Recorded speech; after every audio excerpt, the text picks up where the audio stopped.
What's going on, you guys? Welcome back to EP09.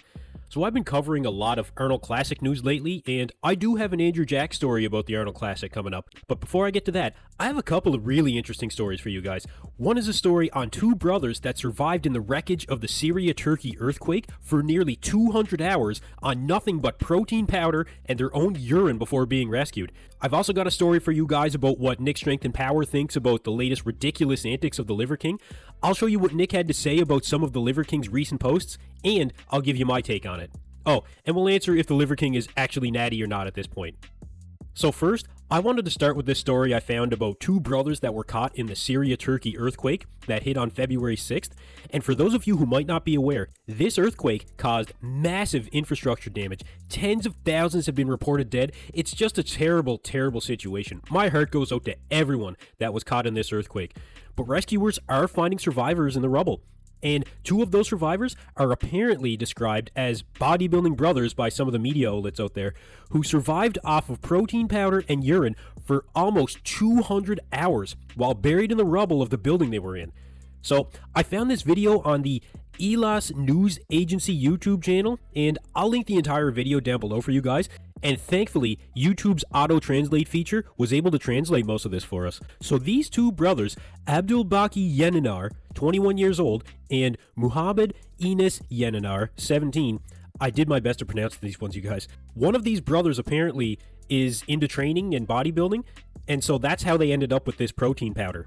There's no info on what kind of protein powder it is, but the auto-translate did make note of it being in a bag, and typically we see mass gainers that come in bags, so they could have had upwards of 15 pounds worth of protein powder, and between that and drinking their own urine, it was enough to sustain them until they were rescued. So there you have it, you guys. Protein powder saved the lives of these two brothers. I mean, 200 hours? That's 8.5 days almost. And apparently, they're both going to be fine. Their mother was also pulled out of the wreckage, so she was going to be fine. This really was something to see. You know, protein powder gets a bad rap from the mainstream media at times, but in this case, it was literally a lifesaver. So I thought this was a pretty interesting story, and I just wanted to share this with you guys. So, next story I have for you guys is on none other than the Natty King, or the Liar King, Liver King, who apparently has been resorting to more shock factor type of content lately, it seems, since he can't rely on his physique to sell his supplements and his brand anymore, even though to me, he really doesn't look much different. Now look, I'll get to if I think the Liver King is natty or not in a minute, but the Liver King has apparently been, well, pissing off Nick Strength and Power a bit too. Nick made a short video on the Liver King, which is what brought this to my attention to begin with, so shout out to Nick Strength and Power. But here's a bit of the clip that Nick posted. Now, I've become more and more disgusted by the Liver King. He posted like 6 skulls of cows stacked up on his table in front of his stupid little throne. But at what point does this just become a sick fetish for carcasses? So aside from that, Nick also left a comment on the stacked up cow's head video that the Liver King put on his Instagram page. And yeah, I'm with Nick on this one. I'm sure that most people out there are.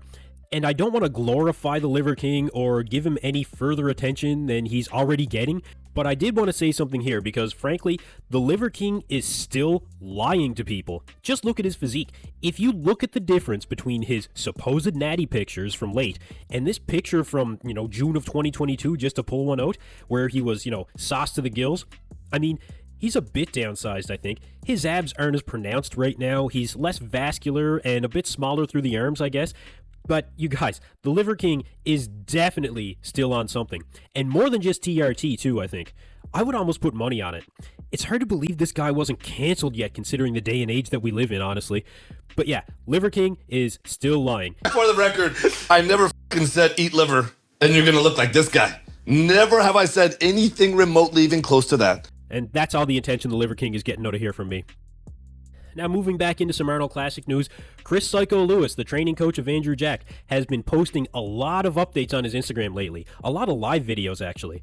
Now, in these live feeds, you won't see any more physique updates or posing updates of Andrew, and Psycho Lewis specifically mentions that in one of the live streams. But what you will see is Andrew doing some training. Obviously, he looks very tired, but the majority of what you see is Psycho Lewis calling out the supposed haters and naysayers who think that Andrew can't drastically improve between the Olympia and the Arnold Classic, and, guys that don't think that Andrew can even win the Arnold Classic. and he speaks with a rather cocky attitude, I gotta say. So, here's some of what Psycho Lewis has been saying lately. Yeah, honestly, in Los, they said can't build any muscle in 6 weeks. Yeah, it's fun. It's kind of fun. I love shutting people up. Like, I really enjoy shutting people up. There's basically two scenarios here that can take place. Either Psycho Lewis is right, and Andrew is making the improvements not only in conditioning, but also in gaining muscle mass in a 6-week period, as he says, or he's too overly confident and coming off too cocky. I'm really not sure if this is the best approach for Psycho Lewis, and for Andrew, honestly. Now, obviously, Andrew must be signing off on this to an extent, but I mentioned this in a previous video. Andrew has been putting his head down, he's been putting his hood up, and he's been getting to work so his physique can do the talking on show day. But this strategy, or whatever you want to call it, from Psycho Lewis, it seems contradictory to the attitude that Andrew has, because if you look at Andrew's personal Instagram, there are very few updates there.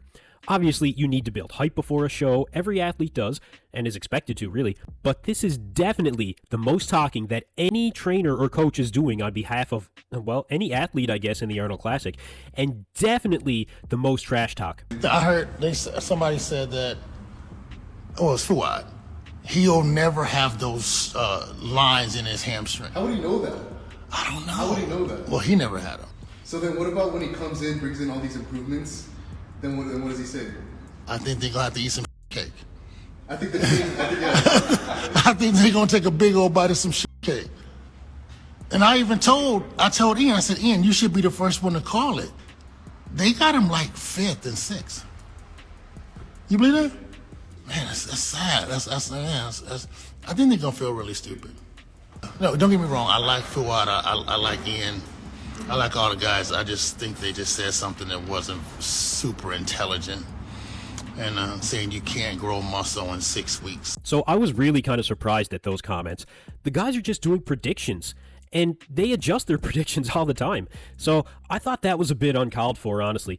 These guys, Fouad, Iain, all these guys, they do know a thing or two about bodybuilding. These aren't just guys that walked in off the street, you know? They've been there. They've done it. I mean, even Paul. Paul is a judge. But anyway, at first, a lot of what Psycho Lewis was saying was really motivational, I felt, a few weeks ago. Very positive overall. But these recent posts, if they continue like this, they could paint Andrew as the villain. And you guys might remember, Phil Heath was the villain in his career for years. Especially after winning a couple of Olympias, he was literally nicknamed the Dream Killer. And he didn't shake that until, well, 1, he lost the title and was humbled, and 2, he retired and started putting out more motivational, positive messages.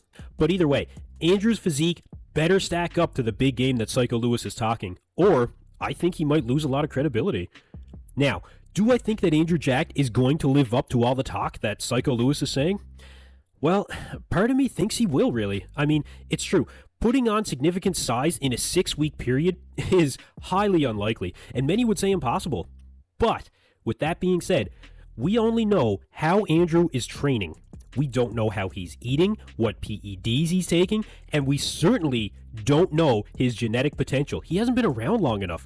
Remember, he only turned pro last year, and this is the first consistent trainer of his entire career. So it is very, very unlikely that Andrew is going to put on any noticeable amount of muscle mass in 6 weeks, very unlikely. But, part of me hopes that I'm wrong. I do want Andrew to be that guy. I want him to show up and shock the world. I really do. I want to see the next Ronnie Coleman of our era. I do. Now, do I think he can win the show? Yes, I think it's within the realm of possibility. Now, will he win the show? Well, one thing is for sure. We're going to find out real soon. You guys let me know in the comments what you guys think. Will Andrew live up to the big game that Psycho Lewis is talking?